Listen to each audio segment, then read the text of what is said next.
Well, SABC News International reporter Ditaba Tsotetsi joins us live from Kinshasa with the latest. Ditaba, good afternoon at this hour. Perhaps you could take us through what's emerging on your end.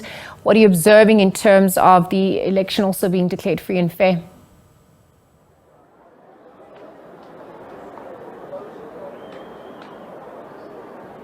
Well, Lizelle, we're coming live from Kinshasa. As you can see behind me here, people have been queuing since the morning around 5 a.m.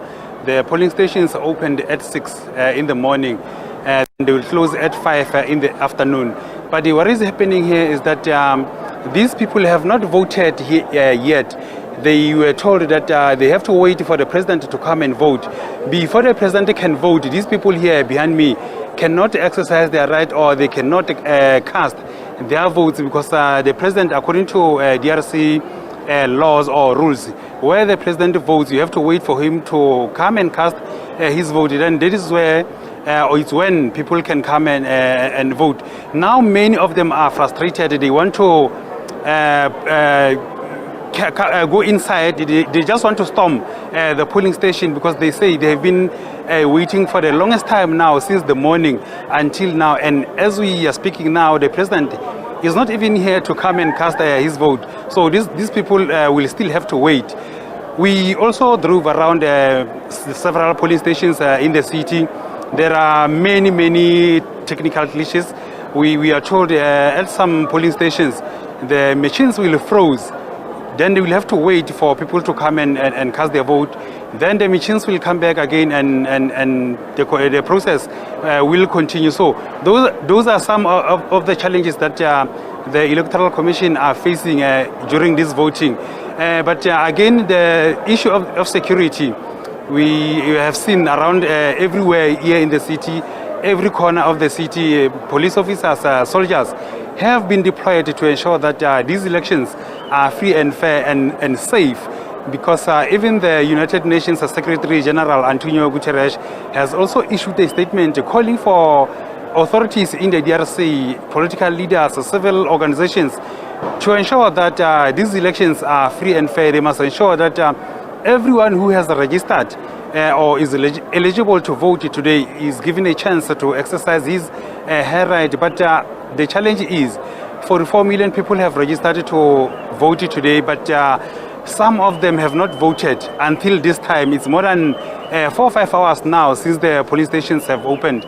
So you ask yourself whether they will be able to assist all these people here so that everyone, after the closing of the police stations, everyone has given a chance to cast his vote. Well, Ditaba, thank you for that. So you've spoken to the issues, the obstacles, of course, during these elections, and the issue of security also coming to the fore, and whether there's enough time to cater to everyone who has come out to vote. At this point, what are the sentiments on the ground? We're looking at some of the key issues coming to the fore. Also, why these elections matter for the international community at large. What's coming through on that front? These elections matter, Lizelle. You remember that, especially DRC, it's a member state of SADC. DRC, SADC, and other countries, they are SADC members. So whatever happens or challenges that are faced in this country, they will affect the region.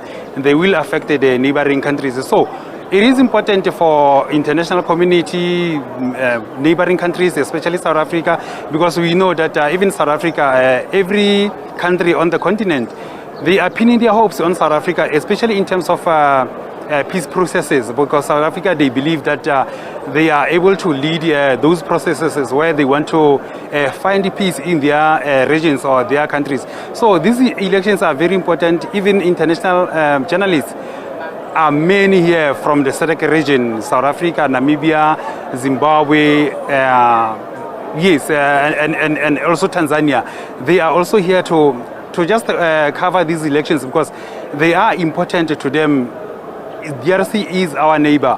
The challenges that are faced in this country, they will in other ways affect the neighboring countries such as South Africa. Also, the DRC government has requested assistance from SADC in terms of troops. They requested SADC to deploy some troops here to ensure that during these elections there is peace, they can come and maintain peace. So South African troops arrived here on Sunday. You remember that EAC troops were also deployed here, but DRC government decided to end that contract because they were saying they are in cahoots with the rebels that are operating in the eastern part of this country. You know, the eastern part of the country has experienced the conflicts in many years. In that part of the country today, people are not voting. Over a million people have been displaced. They have left their homes because of the violence in that country. Even Electoral Commission told us that they were unable to go and assist those people. The voter registration, voter education did not take place there. It didn't happen. And they confirmed that people in that region, they will never take part in these elections today. Well, Ditaba, thank you for that. Of course, you also just shone a spotlight on the fighting in the eastern part of the region and perhaps how it could affect the elections going forward.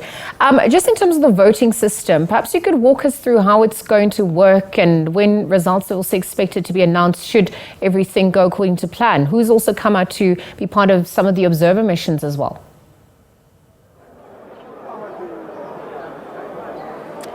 Well, the incumbent president literally asked the Congolese people to give him another chance, saying he wants to resolve the issues that they have in this country in terms of instability of the country. He says that they want to stop relying on assistance from the region, from other countries. They decided to recruit their own soldiers to be able to maintain peace in this country.